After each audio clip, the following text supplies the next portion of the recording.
sudah kasih batas, orang yang lewat di luar batas itu boleh, karena itu bukan wilayah kita.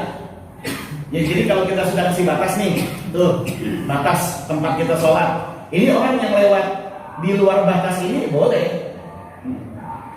Ya. Dan yang tidak boleh itu ngelewatin bagian dalamnya, bagian batasnya. Tapi yang lebih dari luar batas tersebut, orang boleh untuk melewatinya. Fabaslu musalla, kalau memang kita tidak mendapatkan tembok dinding ya sebagai pembatas sholat, dan juga kita tidak memiliki tongkat atau benda yang kita gunakan untuk pembatas, fabaslu musalla, maka boleh kita menggelar ya sejadah atau sorban atau kain sebagai batas bahwa wilayah ini kita gunakan sebagai tempat sholat. Jadi artinya ini untuk membantu orang agar jangan ngelewatin batas tempat kita sholat, karena ancamannya berat dari Nabi kita Muhammad SAW bagi mereka yang suka ngelewatin orang yang sedang sholat. Ya bahkan kata Nabi kita, seandainya aku perintahkan dia untuk menunggu ya selama bertahun-tahun misalnya, itu aku perintahkan, karena saking haramnya nggak boleh ngelintasin orang yang sedang sholat.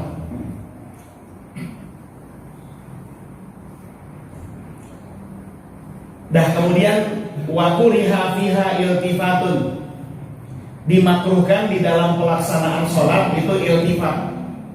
Iltifat itu nengok-nengok ya, makruh. Walaupun nengok ke kanan dan ke kiri di dalam sholat ini tidak berakibat sholat menjadi batal, tapi terhukum makruh. Jadi semua perbuatan makruh yang dilakukan di dalam sholat, walaupun tidak membatalkan, tapi mengurangi nilai sholat, mengurangi nilai pahala dari sholat yang sedang kita lakukan. Di antaranya adalah iltifat. Nanti kita akan baca sekitar 35 macam kemakruhan yang dicatat oleh ulama pada saat kita mengerjakan sholat. Wa nadharu nahwi samain, memandang ke langit. Jadi artinya nengok ke kanan, ke kiri, dan ke atas, ini termasuk kemakruhan ya saat kita sedang mengerjakan sholat, dan dapat mengurangi nilai dan pahala sholat yang sedang kita lakukan. Wa baskun amaman wa yaminan, juga termasuk kemakruhan dalam sholat meludah ke bagian depan atau ke bagian kanan, ke sebelah kanan. Ya, ini kalau di luar ya, kalau di karpet jangan. Kan kalau zaman dulu kan ya mereka terkadang sholat di tempat yang terbuka atau di ruangan, tapi lantainya itu pasir ya atau tanah. Kalau seandainya dia nggak tahan untuk meludah, maka sebaiknya dia meludah ke kiri, ke kiri, jangan ke depan, dan juga jangan kemana, ke kanan. Kalau seandainya dia pengen meludah juga, itu usahakan meludah ke kiri. Itu dulu saya lagi masih di pesantren, karena kebetulan kiai kita sudah sepuh. Itu di tempat pengimaman itu beliau nyediain kaleng, kaleng. Dia malu udah tua ya, terkadang reaknya nggak bisa ketahan gitu pada saat dia memimpin sholat. Itu pada saat dia sholat udah nggak ketahanan, ya ngeludah, ya disediain apa kaleng gitu. Jadi artinya dari yang dilakukan oleh sang kiai ini menunjukkan bahwa boleh meludah di saat sholat, tapi ngarahnya kemana? Ke kiri, jangan ke depan atau jangan ke kanan. Ya, karena seolah-olah kalau ke depan itu kan kita sedang berhadapan dengan Allah dalam sholat. Kalau ke kanan ada malaikat yang dimuliakan di sebelah kanan. Jadi sunnahnya di sebelah kiri, meludah ke arah sebelah kiri. Nah, kemudian wakas kurasin waman kabin juga dimakruhkan untuk tersingkapnya kepala, artinya nggak pakai kopiah. Nah, jadi salah satu kemakruhan di dalam sholat, kita sholat begundul gitu loh maksudnya, nggak pakai peci. Ya. Karena memang Nabi dan para sahabat setiap mereka hendak mengerjakan sholat, mereka selalu memakai penutup kepala. Ya, walaupun penutup kepala yang ada di zaman Nabi ya tidak seperti kita ya. Nah, ini kan kopiah nasional ini ya. Jadi itu menjadi sebuah kesunahan. Bahkan dulu salah seorang guru saya bilang bahwa memakai penutup kepala pada saat kita mengerjakan sholat itu nilainya sama loh dengan 2 rakaat sholat sunnah. Jadi walaupun kita nggak ngapa-ngapain, tetap menutup kepala, ya itu nilainya sama dengan mengerjakan 2 rakaat sholat sunnah. Ya kan lumayan itu ya. Ya lumayan. Iya.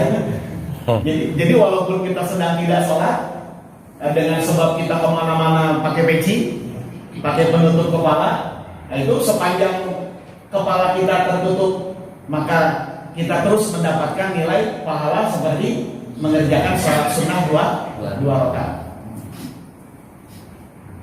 Ya bahkan menutup kepala ini juga menjadi kesunahan pada saat kita buang hajat. Ya, pada saat kita buang hajat. Karena di WC itu tempat kotor, banyak setan. Nah, jadi setan terkadang sering membuat was-was di dalam hati kita. Ya ngotorin berbagai macam pikiran yang ada di kepala kita.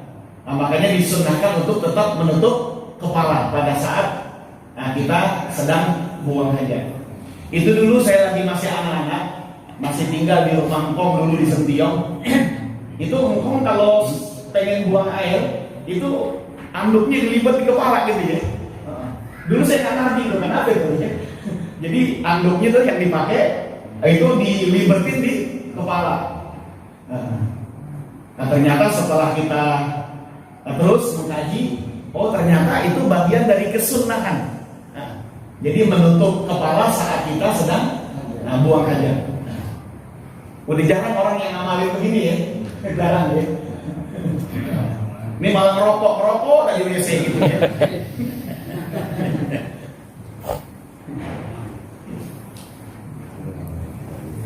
Nah, itu udah sumber penyakit tuh itu ya. Udah di WC rokok lagi, ngobrol.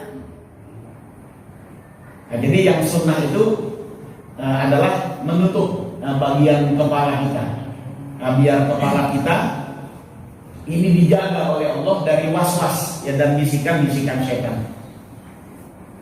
Nah, juga waman kabin, mangkap ini pundak. Jadi artinya walaupun batasan aurat itu dari pusar sampai lutut, tapi tetap untuk menjaga adab pada saat kita mengerjakan sholat, ini sebaiknya memakai pakaian yang lebih rapi, ya, yang lebih rapi. Jadi bukan hanya menutup kepala, tapi juga menutup bagian atas badan kita. Ini diungkapkan oleh ulama karena di zaman dahulu ini banyak budak-budak yang pada saat mereka mengerjakan sholat itu hanya sekedar menutup bagian pusar dan sampai lutut. Nah, sedangkan mereka telanjang dada gitu ya, telanjang badan. Nah, karena mereka menganggap bahwa itu sudah cukup buat mereka saat mengerjakan sholat. Nah, makanya ini termasuk menjadi sebuah bahasan dalam kitab fikih. Jangan sampai orang yang merdeka seperti kita mengerjakan sholat seperti yang dipraktekkan oleh kaum budak di zaman Nabi, yang mereka menganggap enteng persoalan adab pada saat mengerjakan sholat.